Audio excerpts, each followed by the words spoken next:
because of one side or the other, because hundreds of thousands of people are being killed. Can you imagine you're in an apartment house and rockets are going into that building and blowing it up and knocking it down? And why should anybody, human beings, these are human, whether they're Russian or Ukrainian or whatever they are, it's got to be stopped. And it can be stopped very easily. She would have never started. If I were president, it would have never started. So back to Biden, I'm interested. So you think he's failing? He obviously is failing. I think it's clear to everybody. But that would make Kamala Harris the candidate? Well, not really. I mean, I guess they'd have maybe a free-for-all. A lot of people say she has to remain for certain reasons, the candidate. She has to. I don't think that's true, actually. I don't think that other people would stand for it. She has some bad moments. Her moments are almost as bad as his. I think his are worse, actually. Yeah. But she seems pretty senile, too. She speaks in rhyme. Yeah. It's weird. It's weird. But she has bad moments. And in rhyme? What do you... Well, the way she talks, the bus will go here, and then the bus will go there, because that's what buses do. It's weird. The whole thing is weird. This is not the president of the United States future. And I think they probably have some kind of a primary, and other people will get involved. Newsom, right? Could be. I mean, you know, I think it's got along well with him, believe it or not. But could be him, could be somebody else.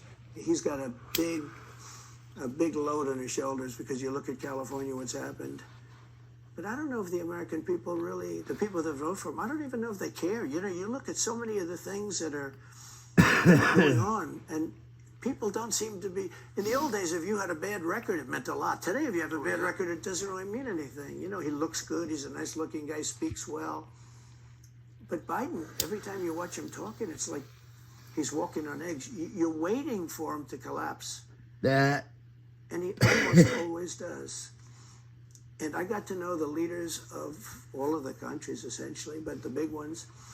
And the bigger, the tougher the leader. You know, it's like sort of, I guess maybe that's the way it's supposed to be. But I got to know President Xi of China and Putin and Kim Jong-un, North Korea. Did a great job with North Korea, kept us out of a nuclear war. We would have 40,000 dead soldiers right now. They'd drop a nuke right on top of the military base. But we have 40,000 soldiers over there.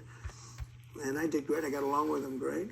That's a positive. You know, the press said, he said nice things about Kim Jong-un. I also said horrible things at the beginning. Horrible enough that he wanted to talk. And we talked, and we met in Singapore. Actually twice. And we had unbelievable meetings. I know him very well. We were in great shape with him. What do you think he and Xi and Putin think of Biden? I think they can't believe it. I think they probably say this is some kind of a system. You know, they had great respect for our country. They respected me. They had great respect for our country when I was there.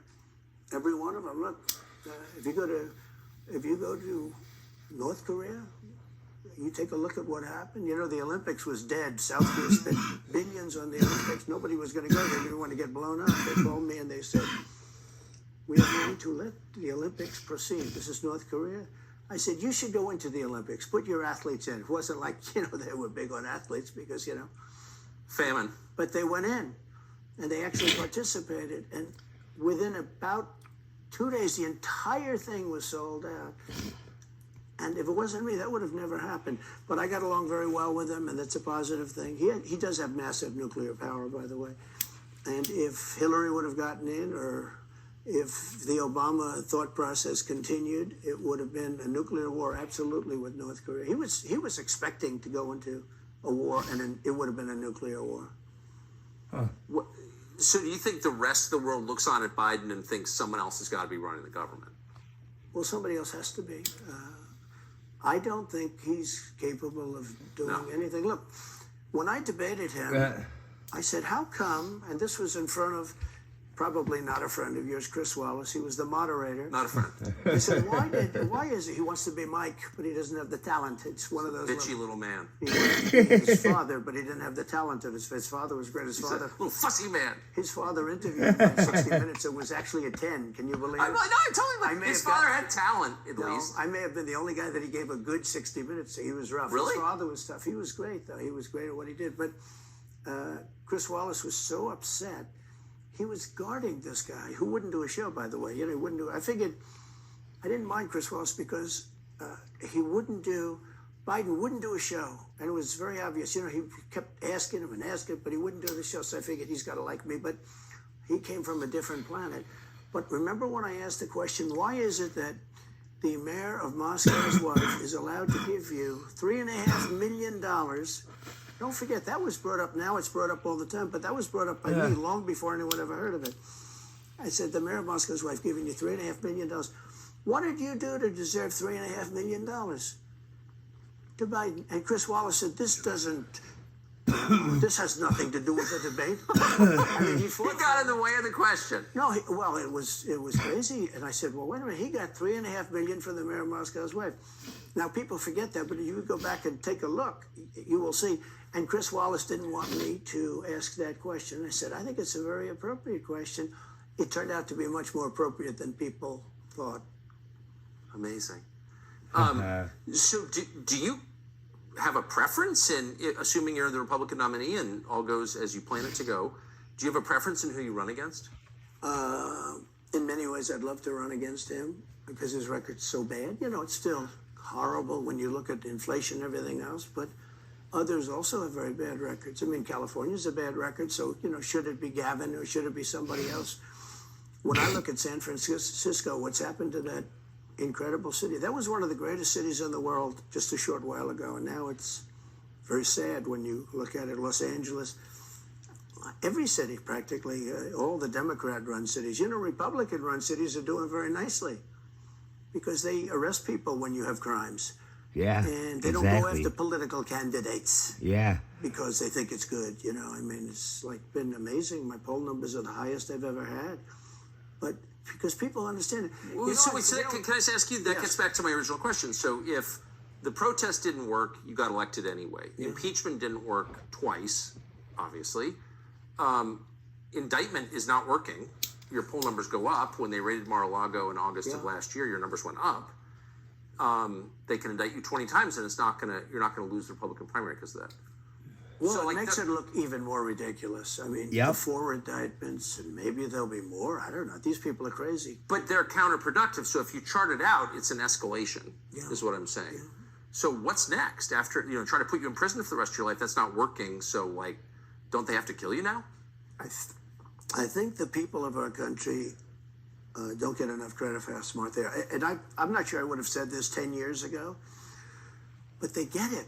You know, they really get it. When somebody gets indicted, your poll numbers go down. When somebody gets indicted, you announce, ladies and gentlemen, I'll be leaving to spend time with my family and to fight for the rest of my life on this stuff. But you're out of politics. I got indicted 4 times. All trivia, nonsense, bullshit. It's all bullshit.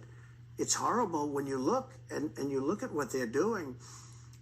The boxes hoax, I'm covered by the Presidential Records Act. I'm allowed to do exactly that. He's not covered, and he's got 25 times the number of boxes. He's got them stored in Chinatown. He's got them stored in a flimsy garage underneath his Corvette. And by the way, at Penn, he gets millions of dollars. China pays this guy millions of dollars. See, I think he's the most corrupt president we've ever had. And he also has the distinction of being the most incompetent.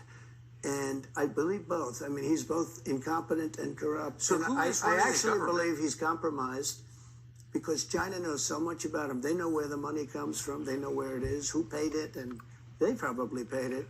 Well, they do pay Penn, and he gets $1 million. I think he takes $999,000 because keeps it a little bit under $1 million, like by $1.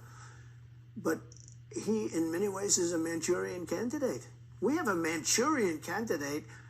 And he's afraid to tell Russia to get out of Cuba. He's afraid to tell China to get out of Cuba. He's afraid. China now is building, think of this, China's building military installations in Cuba. The Cuban population of Miami is not too happy because they're never going to be able to go back.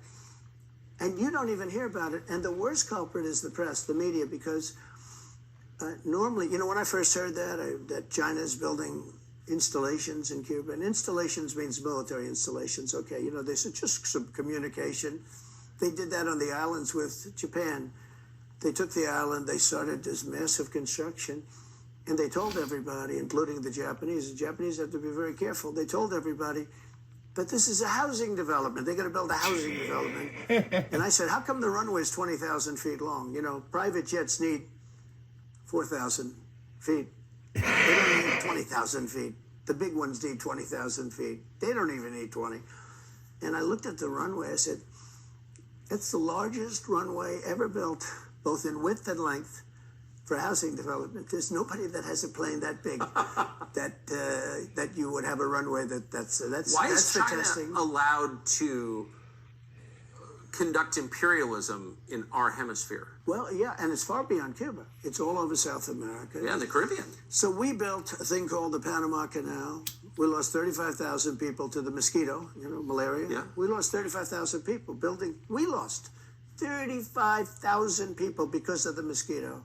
Vicious. They had to build under nets. It was one of the true great wonders of the world. As he said, one of the 9 wonders of the world. No, it was one of the 7. It happened a little while ago, you know. It says 9 wonders of the world. You could make 9 wonders. He would have been better off if he stuck with the 9 and just said, yeah, I think it's 9. But this is one of the true 7 wonders of the world. And you take a look at the Panama Canal. It was such an incredible engineering marvel. We sold it under Jimmy Carter. We sold it to Panama for $1. The following day, they quadrupled the amount of money that ships had to pay to get across. They didn't lose one ship. And now they've made it much bigger, and now they've widened it. They've doubled it, right? They've more than doubled it. And it's one of the most profitable things. Any time it's just incredible, right? We gave it away for $1.